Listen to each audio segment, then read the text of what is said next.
आपल्या सर्वांचं आपल्या कट्टा इंजिनियर्स या युट्यूब चॅनलवरती सहर्ष स्वागत. शिकताय ना, शिकायलाच पाहिजे.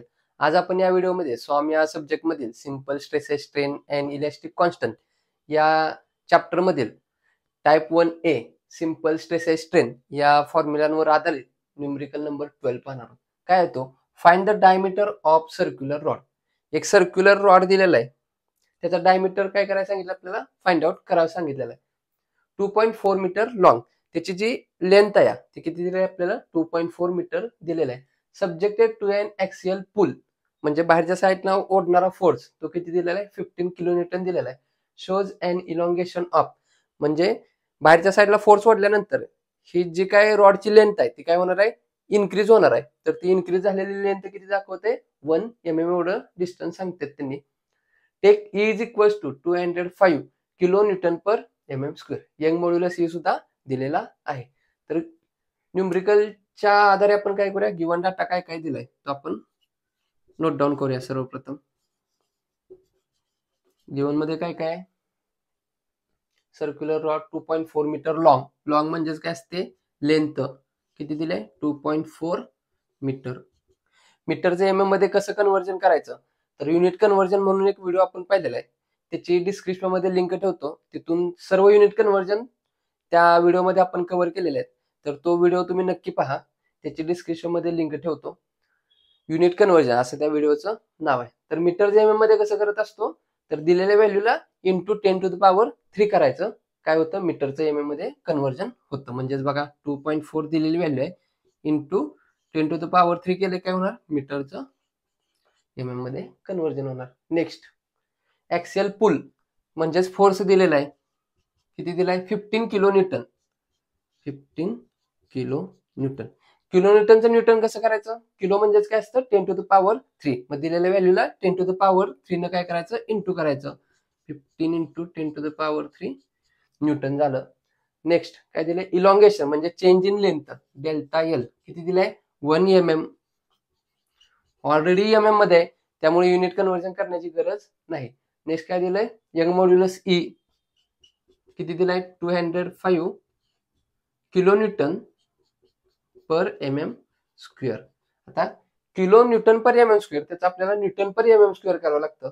मग कसं करायचं, किलो म्हणजेच काय असतं, 10⁻³ दिलेल्या व्हॅल्यूला काय करायचं, 10⁻³ न इंटू केलं की न्यूटन पर MM² मध्ये कन्वर्ट होणार. म्हणजेच काय, 205 इंटू 10⁻³ न्यूटन पर MM². सर्व व्हॅल्यू आल्या का, आल्या. टू फाइंड काय करायला सांगितलं आपल्याला, to find diameter of circular rod. Diameter D आपल्याला काय करायला सांगितलंय, फाइंड आउट करायला सांगितलेलं आहे. तर दिलेल्या डाटाच्या आधारे आपण काय करूया, एक सर्क्युलर रॉड ड्रॉ करूया. हा त्याचा क्रॉस सेक्शनल पुल फोर्स आहे, बाहेरच्या साईडला ओढणारा. किती दिलाय तो, 15 किलो न्यूटन.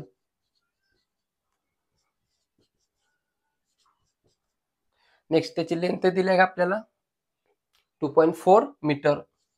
लेंथ दिली 2.4 मीटर लेंथ. त्याचा डायमीटर किती दिलाय, तर तो आपल्याला काय करायचं सांगितलंय, फाइंड आउट करायला सांगितलेला आहे. आणि चेंज इन लेंथ म्हणजे ओढल्यानंतर काहीतरी डिस्टन्स वाढणार आहे, ते चेंज इन लेंथ किती दिलेलं आहे, 1 mm दिलेलं आहे.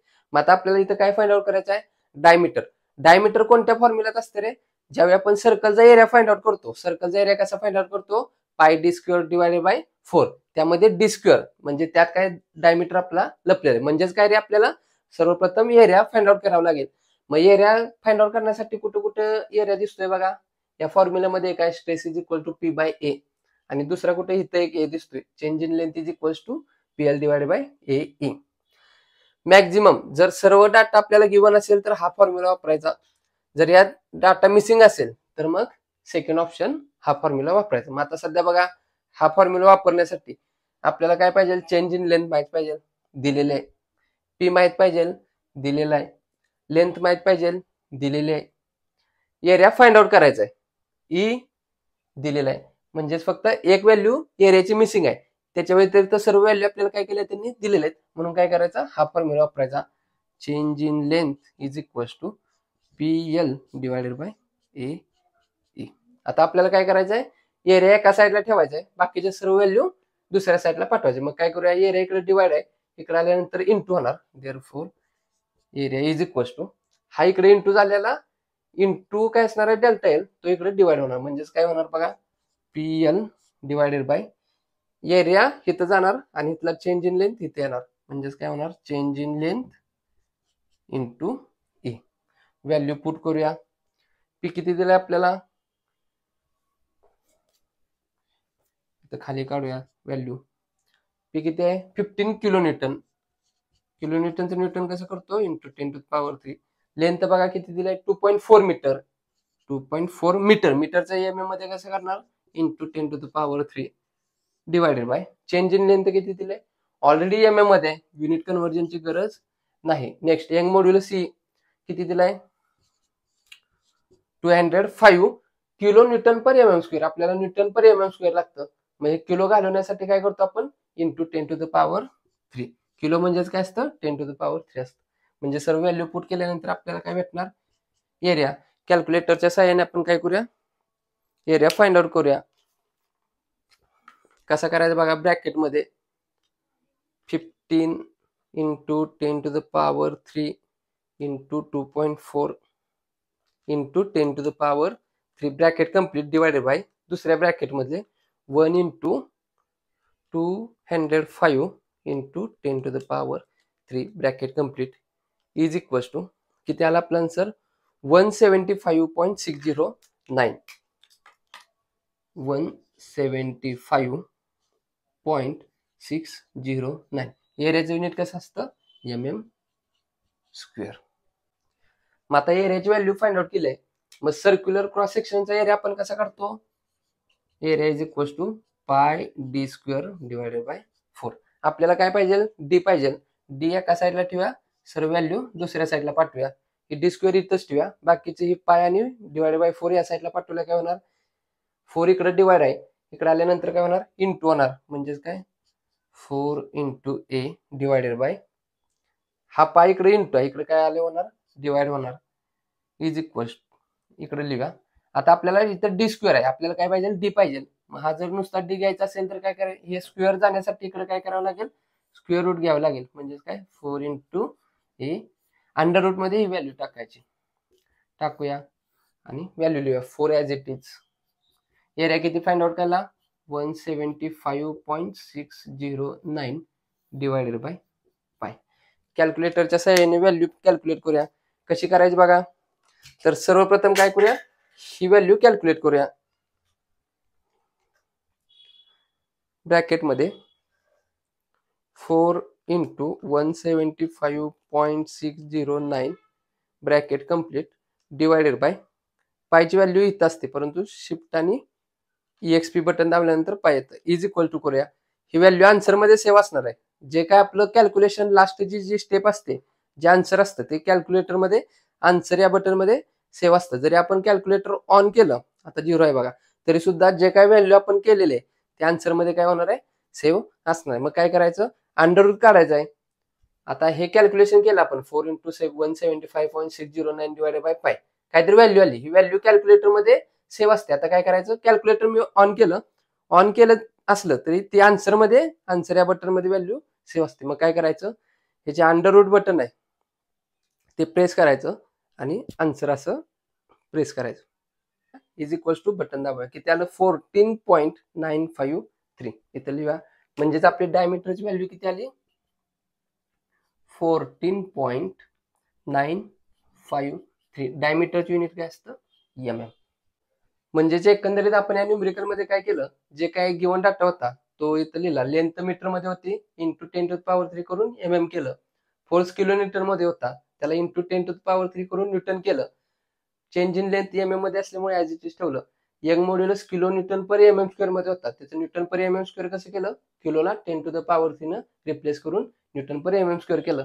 आपल्याला डायमीटर फाइंड आउट करायचा होता. डायमीटर कशामध्ये असतो रे, एरिया. एरियाचं युनिट, एरिया आपण फॉर्म्युला काय वापरतो, पाय डी स्क्वेअर डिवायडेड बाय 4. त्यातला जो डी आहे तो आपल्याला फाइंड आउट करायचा होता. म्हणजे त्यासाठी सर्वप्रथम आपल्याला एरिया माहित पाहिजे.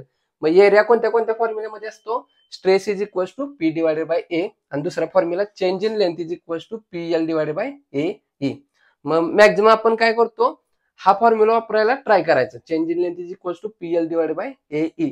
यातील एरिया मिसिंग आहे तो आपल्याला फाइंड आउट करायचा आहे. एरिया सोडून बाकीच्या सर्व व्हॅल्यू दिल्यात का चेक करायचं. दिले असेल तर हा फॉर्म्युला वापरायचा.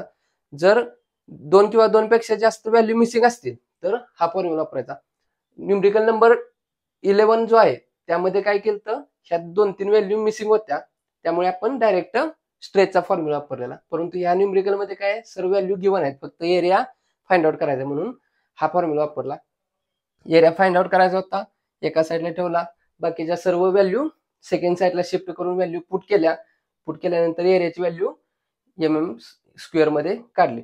त्यानंतर काय एरिया सर्क्युलर क्रॉस सेक्शन आहे त्याचा एरिया कसा काढतो, पाय डी स्क्वेअर डिवाइडेड बाय 4. यातला आपल्याला डी पाहिजे, मग काय केलं डी स्क्वेअर एका साईडला ठेवून बाकीच्या सर्व टर्म दुसऱ्या साईडला शिफ्ट केल्या. हा डी स्क्वेअर आहे परंतु आपल्याला काय पाहिजे, डी पाहिजे, म्हणून काय केलं दुसऱ्या साईडचं अंडर रूट घेतलं, व्हॅल्यू पुट केल्या. याचं कॅल्क्युलेशन कसं करायचं, 4 × 175.609 डिवायडेड बाय पाय. ही जी काय व्हॅल्यू येईल अंडर रूट व्हॅल्यू टाईप केल्यानंतर काय होतं आन्सर 14.953 mm मध्ये आलं. तर हा व्हिडिओ आपण आता पाहिलेला आहे. यामध्ये जर तुम्हाला काही डाऊट्स असतील तर तुम्ही कमेंटद्वारे कळवा. हा व्हिडिओ आवडला असेल तर नक्की लाईक करा. अजून आपल्या कट्टा इंग्लिश या चॅनल जर सबस्क्राईब केले नसेल तर सबस्क्राईब करून समोरील बेल आयकॉन दाबा, जेणेकरून असेच नवनवीन व्हिडिओ तुम्हाला सर्वात अगोदर पाहता येतील. ह्या गोष्टी जास्तीत जास्त आपल्या मित्रांसोबत शेअर करत चला, जेणेकरून आपल्यासोबत आपल्या मित्रांचाही चांगला फायदा होईल. पुन्हा भेटू सर्क्युलर क्रॉस सेक्शन या न्यूमरिकल नंबर 13 घेऊन. तोपर्यंत आपल्यासोबत आपल्यांची काळजी घ्या. धन्यवाद.